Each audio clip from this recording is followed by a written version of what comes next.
Anak, may kailangan pala ako sabihin sa'yo. Ano po yun? Magtatrabaho na ako sa ibang bansa. Bakit naman po? Para rin sa kayo, pabubuti natin. Sige po, tay. Ingat po.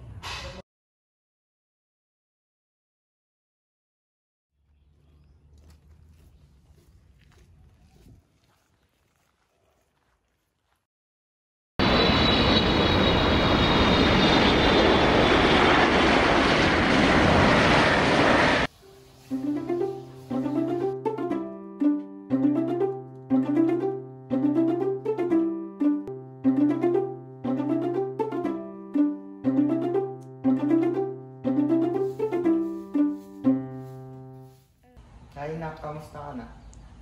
Hello, tay. Okay lang naman po. Makakauwi po ba kayo ngayong Christmas? Hindi ata ako makaka-week na. Tay, lagi mo nalang sinasabi na hindi ka makakauwi.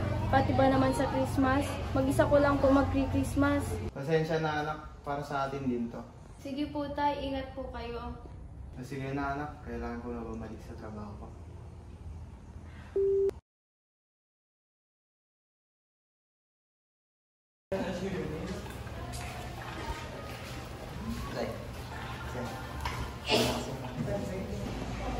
O bakit parang mukha akong bad trip ngayon? Ay, hindi ah.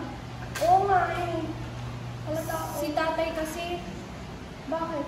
Lagi niya lang sinasabi ng uwi siya, hindi naman. Ah, talaga ba? Baka naman may plano lang talaga siya, be. Hindi ah, mag-isa ko na naman mag-Christmas. Grabe naman.